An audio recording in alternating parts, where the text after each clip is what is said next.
Welcome to all of you guys in my YouTube channel and friends. आज हम future perfect tense की practice करेंगे। तो friends, बिना किसी देरी के हम सेशन को स्टार्ट करते हैं। तो गाइस, फर्स्ट सेंटेंस है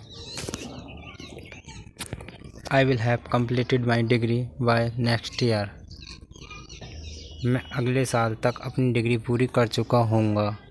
एंड नेक्स्ट सेंटेंस है they will have finished the project by Friday. वे शुक्रवार तक परियोजना समाप्त कर चुके होंगे। एंड फ्रेंड सेंटेंस है she will have saved enough money for a new car by summer. वह गर्मियों तक नई कार के लिए पर्याप्त पैसे बचा चुकी होगी। एंड फ्रेंड्स, अगला सेंटेंस है we will have visited all the national park by the end of the tour.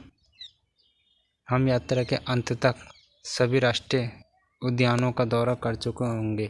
तो फ्रेंड्स सेकंड वाले सेंटेंस में we will have visited all the national park by the end of the tour. तो friends, हम यहाँ पर present में रहकर ऐसा सोच रहे हैं कि टूर के अंत तक, जब टूर ख़त्म होगा तब तक हम सारे नेशनल पार्क विजिट कर चुके होंगे। तो फ्रेंड्स, यही हम प्रेजेंट में रहकर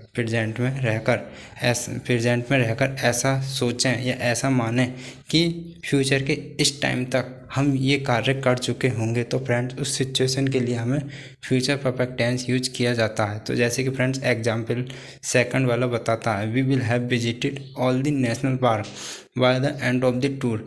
वे एग्जाम्पल है हम यात्रा के अंत तक सभी राष्ट्रीय उद्यानों का दौरा कर चुके होंगे। यानी कि जब टूर ख़त्म होगा, जब टूर का अंत होगा तब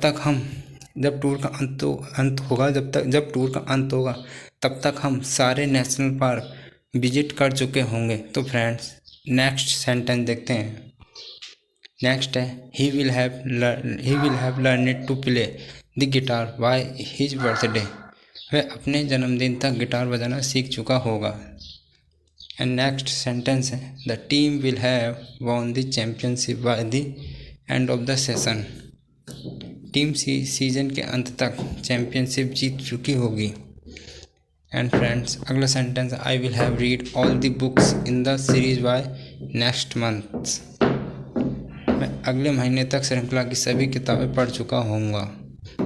एंड नेक्स्ट सेंटेंस है they will have moved into their new house by April. वे अप्रैल तक अपने नए घर में चले गए होंगे। एंड फ्रेंड्स, नेक्स्ट सेंटेंस है she will have baked the cake before the guest arrive. वे मेहमानों के आने से पहले केक बना चुकी होगी।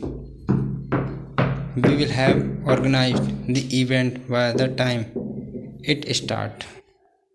हम कार्यक्रम शुरू होने से पहले उसे आयोजित कर चुके होंगे।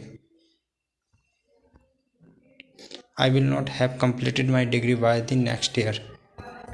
मैं अगले साल तक अपनी डिग्री पूरी नहीं कर पाऊँगा या नहीं कर चुका हूँगा। They will not have finished the project by Friday. वे शुक्रवार तक परियोजना समाप्त नहीं कर चुके होंगे। तो फ्रेंड, जब भी हम प्रेजेंट में रहकर ऐसा एज्यूम करें कि हम फ्यूचर के इस समय तक ये कार्य कंप्लीट कर चुके होंगे, तो फ्रेंड्स, उस सिचुएशन के लिए हमें फ्यूचर परफेक्ट टेंस यूज करना होता है। जैसे कि फर्स्ट एग्जांपल हम बताता आई will not have completed my degree by the next year. तो फ्रेंड्स, मतलब है कि मैं अगले साल तक अपनी डिग्री पूरी नहीं कर पाऊँगा। मुझे ऐसा लग रहा है, मैं ऐसा मान रहा हूँ कि मैं अगले साल तक अपनी डिग्री पूरी नहीं कर पाऊँगा। तो फ्रेंड, इस सिचुएशन के लिए हमें फ्यूचर परफेक्ट टेंस यूज करना होता है। तो फ्रेंड, नेक्स्ट देखते हैं she will not have saved enough money for a new car by summer. वह गर्मियों तक नई कार के लिए पर्याप्त पैसे नहीं बचा चुकी होगी। We will not have visited all the national parks by the end of the tour. हम यात्रा के अंत तक सभी उद्यानों का दौरा नहीं कर चुके होंगे। He will not have learned to play the guitar by his birthday. वह अपने जन्मदिन पर गिटार नहीं सीख चुका होगा। The team will not have won the championship by the end of the season. Team season के अंत तक चैम्पियनशिप नहीं जीत चुकी होगी। I will not have read all the books in the series by next month. मैं अगले महीने तक श्रृंखला की सभी किताबें नहीं पढ़ चुका होऊंगा। They will not have moved in to their new house by April. वे अप्रैल तक अपने नए घर में नहीं चले गए होंगे। She will not have bake the cake before the guest arrive. वे मेहमानों के आने से पहले केक नहीं बना चुकी होगी। We will not have organised the event by the time it starts. हम कार्यक्रम शुरू होने से पहले उसे आयोजित नहीं कर चुके होंगे। Will you have completed that work. क्या तुम उस काम को कर चुके होगे। Will see have finished her studies. क्या उसने पढ़ाई ख़त्म कर ली होगी। तो friends thank you so much guys. And guys हम अगले सेशन में फ्यूचर परफेक्ट टेंस के इंटेरोगेटिव एंड WH स्ट्रक्चर की प्रैक्टिस करेंगे। तो फ्रेंड्स